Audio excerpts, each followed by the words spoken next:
నమస్తే, నేను ప్రశాంత్. రప్ప రప్ప నరుకుతామనే డైలాగ్ మనం పుష్ప 2లోనే విన్నాము. అలాంటిది ఇప్పుడు కొన్ని పోస్టర్స్లలో కూడా చూస్తున్నాము. వైఎస్ జగన్ గారి కొన్ని పోస్టర్స్లలో కూడా మరి ఎందుకు ఇలాంటి డైలాగ్స్ రాశారు, ఎవరిని ఉద్దేశించి రాశారు అనే విషయాలు అయితే తెలుసుకుందాం. దీని గురించి అయితే మాట్లాడేందుకు ప్రస్తుతం మనతో పాటు సీనియర్ జర్నలిస్ట్ దుర్గా వడ్లమణి గారు ఉన్నారు. నమస్తే అండి. నమస్తే మేడం. రప్ప రప్ప నరుకుతాము, ఎవడైనా అడ్డొస్తే మేము చూసుకుంటాము, ఇలాంటి డైలాగ్స్ మనం సినిమాల్లోనే విన్నాము. అలాంటిది ఇప్పుడు వైఎస్ జగన్ గారి కొన్ని పోస్టర్స్ ఏవైతే ఉన్నాయో ఆ పోస్టర్స్లో చూస్తూ ఉన్నాము. ఇది అంతా ఎవరిని ఉద్దేశించి రాశారు? ఒక్కసారి డైలాగ్స్ వాళ్ళు అంటే ఫ్లెక్సీలో వాళ్ళు ఏం పెట్టారు అనేది ఫస్ట్ మాట్లాడుకున్నాక మిగతాది మనం మాట్లాడదాం. పొట్టేళ్లను నరికినట్లు నరుకుతాం నా కొడకల్లారా. 2029లో వైకాపా అధికారంలోకి వచ్చిన వెంటనే గంగమ్మ జాతరలో వేట తలలు నరికినట్టు రప్ప రప్ప నరుకుతాం ఒక్కొక్కడిని. రాజారెడ్డి రాజ్యాంగం పల్నాడు నుంచే మొదలు. అన్న వస్తాడు అంత చూస్తాడు. I am dictating the war, Jagan 2.0. ఇవన్నీ ఏదో ఫ్యాక్షన్ సినిమాలో డైలాగులు కానే కాదు. విన్నారండి? అవును. అంటే అసలు ఏంటి వైసీపీ ఏమనుకుంటుంది, జగన్మోహన్ రెడ్డి ఏమనుకుంటున్నారు, జగన్మోహన్ రెడ్డి అనుయాయులు ఏమనుకుంటున్నారు అంటే ఇప్పుడు 2029లో ఏం జరగబోతోందో మీరు చెప్పినట్టుగా సినిమా డైలాగ్స్ ద్వారా వాళ్ళు మన కళ్ళకు కట్టినట్టు చూపించారు. 11 సీట్లే ఇచ్చినందుకు ఇవాళ ప్రజలని వాళ్ళు ఈ రకంగా తిడుతున్నారు. ఇది ముఖ్యంగా పోలీసులను ఉద్దేశించి వాళ్ళు అన్నారు. అదేవిధంగా టీడీపీ శ్రేణులను ఉద్దేశించి, టీడీపీ నాయకులను ఉద్దేశించి వాళ్ళు మాట్లాడిన మాటలు. అంటే ఇవాళ పోలీసుల్లో కొంతమంది పోలీసులు చంద్రబాబు నాయుడు కొమ్ము కాస్తున్నారు, కొంతమంది మంచిగానే ఉన్నారు. వాళ్ళ సంగతి తేలుస్తాం, మేము అధికారంలోకి వచ్చాక వాళ్ళకి సినిమా చూపిస్తాం అని నిన్న జగన్మోహన్ రెడ్డి అన్నారు. అంటే జగన్మోహన్ రెడ్డి అధికారంలోకి రావడానికి ఎందుకు తహతహలాడుతున్నారంటే తనకు ఎదురు చెప్పిన వాళ్ళందరినీ కూడా రప్పారప్ప నరికేస్తాడనమాట. అంటే ఫ్యాక్షన్ రాజకీయాలని ఇక్కడ కూడా స్ప్రెడ్ చేస్తున్నాడు. అందుకే పల్నాడు నుంచి మొదలు పెడతామని చెప్తున్నారు కదా. వాళ్ళ రాజారెడ్డి రాజ్యాంగం కావచ్చు, ఫ్యాక్షన్ రాజకీయం కావచ్చు, పల్నాడు నుంచి మొదలు పెడతారట. ఒక్కొక్కడిని వేసేస్తారనమాట. ఇదండి రాజకీయం. ఇప్పుడు మీరు రాజకీయం ఎలా చేయాలి? మీకు 11 సీట్లు ఇచ్చారు, సరే ప్రజలకి నచ్చలేదు, ఇచ్చారు. మీరు మళ్ళా రావాలి అనుకుంటే మంచిగా మాట్లాడతారా? ప్రజల్లోకి వెళ్ళి చక్కటి హామీలు ఇస్తారా? లేదు అంటే విధానాలు నచ్చకపోతే దాని మీద మాట్లాడాలి. వ్యక్తిగత విమర్శలేంటి? మేము వస్తే మిమ్మల్ని చంపేస్తాను పోలీసులను బెదిరించడం ఏంటి? మొన్నటి వరకు ఒక్కొక్కళ్ళు మాట్లాడారు, మీకు గుర్తుంటే కనుకైతే. ఈయనే అన్నాడు బట్టలు ఓడ తీసుకొడతాం, 7 సముద్రాల అవతలున్నా తీసుకొస్తాం అన్నాడు. అదేవిధంగా అతను ఎవడు మాధవ్, ఆయన కూడా అన్నాడు కదా. అంటే వీళ్ళందరూ కూడా పోలీసులు అంటే వీళ్ళ మాట వినకపోతే, అంటే వీళ్ళకి ఎదురు తిరిగితే వాళ్ళు మనుషులు కాదు, వీళ్ళ చెప్పు చేతల్లో ఉండి నీ బాంఛన్ ద్వారా అంటే వాళ్ళు మంచి పోలీసులు. ఇప్పుడు పిఎస్ఆర్ ఆంజనేయులు, విశాల్ గున్ని, కాంతిరాణ తాత, వీళ్ళందరూ ఎలా ఉన్నారో మనం చూసాం కదండి. సో అంటే అలా ఉండాలన్నమాట. వీళ్ళు వెళ్ళమంటే వెళ్ళాలి, కిడ్నాప్ చేయమంటే చెయ్యాలి, అరెస్ట్ చేయమంటే చెయ్యాలి. తర్వాత రఘురామకృష్ణరాజు గారు లాగా అంటే ఆయనకి చూపించారు కదా 3rd డిగ్రీ ప్రయోగించి, అట్లా చేయాలన్నమాట. లేదంటే వీళ్ళు రాగానే వీళ్ళందరినీ రప్పరప్ప నరికేస్తారు. అంటే సినిమాల ప్రభావం ఎట్లా ఉంటుంది అంటే ఒక సినిమా మంచి అయినా చెడైనా ఎట్లా ప్రజల మీద ప్రభావం ఉంటుంది. మనం ఇంతకాలం ప్రజల మీదే ప్రభావం ఉంటుందని అనుకున్నాం, కానీ తప్పు. ప్రజల మీద కాదు, రాజకీయ నాయకుల మీద సినిమాల ప్రభావం, ముఖ్యంగా సినిమా డైలాగ్స్ ప్రభావం ఉంటుంది. అంటే వేట అంటే ఐ థింక్ గొర్రెలు మేకలని బలివ్వడం అనుకుంటా.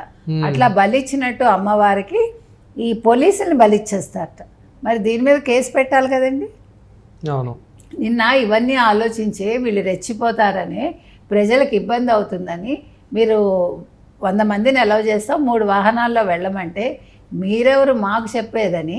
అంటే ఒక ముఖ్యమంత్రిగా పనిచేసిన వ్యక్తి, ఎమ్మెల్యేగా ఉన్న జగన్మోహన్ రెడ్డి ఈరోజు మీరు ఇలా చెప్తారా? మీరెవరు నాకు చెప్పటానికి? నాకు మీరు నియమ నిబంధనలు విధిస్తారా అని రెచ్చిపోయి ఆయన 70 కిలోమీటర్లకి 5 గంటలో 6 గంటలో తీసుకున్నాడు ఆన్ రోడ్ వచ్చి. ఆయన ఎక్కడ ప్రతి ఊర్లోనూ చెప్పాడు, వాళ్ళ నాయకులు అక్కడ ఉంటారు కదా లోకల్ నాయకులు, మీరు జన సమీకరణ చెయ్యాలి అని. సో ఎవడికి వాడు డబ్బులు ఖర్చు పెట్టుకుని, అంటే ఇప్పుడు సుబ్బి పెళ్ళి వెంకి చావుకు వచ్చిందంటారు. ఇప్పుడు జగన్మోహన్ రెడ్డి పర్యటన లోకల్ లీడర్స్కి చాలా టెన్షన్ ఇస్తుంది. ఎందుకంటే డబ్బులు ఖర్చు పెట్టాలి జనాలను తీసుకురావాలంటే. ఇప్పుడు ఎవడు ఎందుకు వస్తాడండి పనులు మానుకుని, అది కూడా వర్కింగ్ డే రోజు. మీరు అసలు వర్కింగ్ డే రోజు మీరు ఇన్ని గంటలు ప్రజల్ని ఇబ్బంది పెట్టి, మీరు రోడ్లు బ్లాక్ చేసి, ఒక వృద్ధుడిని చంపేసి, ఒక అతనికి ఊపిరాడక ఒక ఆయన అక్కడ చచ్చిపోయాడు. ఇదే కాన్వేలో ఒక అతనికి గాయాలయ్యి, అదే ఈయన కాన్వాయ్లోనే ఒక అతనికి గాయాలయ్యాయి. పైగా అది అంటే ఎవరిదో తెలియని వాహనం అంటున్నారు వాళ్ళు. కాన్వాయ్ వెనకాలన్న వాహనం తగిలే వృద్ధుడు అంటే పడిపోయాడు. దెబ్బలు తగిలి పడిపోతే వీళ్ళు పట్టించుకోకుండా వదిలేస్తే ఆయన్ని తర్వాత చూసేసరికి ఆయన చచ్చిపోయి ఉన్నాడు అక్కడ. అంటే దానికి వీళ్ళు రకరకాల అంటే మతలబు మాటలు చెప్తారు అనుకోండి, అది వేరు. ఏది ఏమైనా ఈ విధానం బాగలేదండి. వైసీపీ వాళ్ళ విధానం బాగలేదు. ఇప్పుడు ఆయన ప్రజల్లోకి రావచ్చు. ఇదివరకు 6 కిలోమీటర్లకు ఆయన 2 సార్లు హెలీప్యాడ్లు పెట్టి ఆయన వచ్చారు కదా గతంలో. ఆయన ఎలక్షన్స్ ముందు కూడా వచ్చాడు ఆయన. మరి ఇప్పుడు ఎందుకని కావాలని కారులో వచ్చి ప్రజల్ని ఇలా ఇబ్బంది పెడుతున్నాడు ఆయన? ఎంత తప్పండి అది. ఇప్పుడు ఎవరినో పరామర్శించడానికి వచ్చావు, అది ఏడాది తర్వాత పరామర్శకు వచ్చావు. ఆ పరామర్శ అనేది దీనికి ఎట్లా తయారైందంటేనండి, ఒక సానుభూతి, ఒక విగ్రహావిష్కరణ, ఒక పరామర్శ. అంటే ఈ విగ్రహావిష్కరణ అని చెప్పి ఎవరైతే బాధితులని చెప్తారో వాళ్ళని పరామర్శించి ఒక సానుభూతి తెచ్చుకుంటున్నాడు ఎవరు? జగన్మోహన్ రెడ్డి. మీకు అర్థమైందా? ఆయన ఇదే స్ట్రాటజీ. ఎప్పుడూ కూడా వెళ్తాడు, ఓదార్పు, తర్వాత ఒక విగ్రహావిష్కరణ, ఒక పరామర్శ, ఒక సానుభూతి. ఆయన మొత్తం ఆయన ఫస్ట్ నుంచి ఆయన స్ట్రాటజీ అదే. అవును. సోనియా గాంధీతో విభేదించింది కూడా అక్కడే కదా. అందుకే కదా బయటకు వచ్చేసి ఆయన సొంతంగా ఇది చేసుకున్నాడు. అంటే ప్రజల్లో ఒక సింపతి గెయిన్ చేసి, ఆయన చేసేది ఏమీ లేదు, వెళ్ళి వాళ్ళని ఎవరినో ఓదార్పు అంటాడు. ఈ ఓదార్పు ఏంటో, ఈ దరిద్రం ఏంటో, ఈ అసలు మొత్తం అసలు ఈ పాదయాత్ర అనే కాన్సెప్ట్ ముందు రాజశేఖర రెడ్డితో మొదలైందండి. మళ్ళీ వైసీపీ కార్యకర్తలు, నేతలు అసలు ఏం మెసేజ్ ఇద్దాం అనుకుంటున్నారు ఈ పోస్టర్ల ద్వారా? అంటే పోస్టర్లని మనం ఇష్టం వచ్చినట్టు రాసుకోవచ్చు. ఆ పోస్టర్లలో ఎలా రాస్తారండి? ఇప్పుడు మనం ప్రజాస్వామ్యంలో ఉన్నాము. అది ఒక అంటే మేము అపోజిషన్ అంటారు కదా, అపోజిషన్లో ఉండే ఒక పార్టీ ఆ రకంగా రాయొచ్చా? మీరు ప్రజలకి ఏమి చెప్తున్నారు అంటే, రాయలసీమ ఫ్యాక్షన్ రాజకీయాన్ని మీరు రాష్ట్రం అంతటా వ్యాపింప చేయదలుచుకున్నారా? అంటే మీ ఉద్దేశం ఏంటి? ఇట్లా చంపేసి, పొడి చేసి, భయపెట్టి మీరు ఓట్లు వేయించుకోగలరా?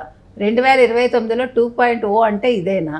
2.0 అంటే మీరేదో అభివృద్ధి చేస్తారు, లేకపోతే ప్రజలకు ఏదో మంచి ఇంకా కొత్త కొత్త పథకాలు ఇస్తారని వాళ్ళు అనుకుంటున్నారు.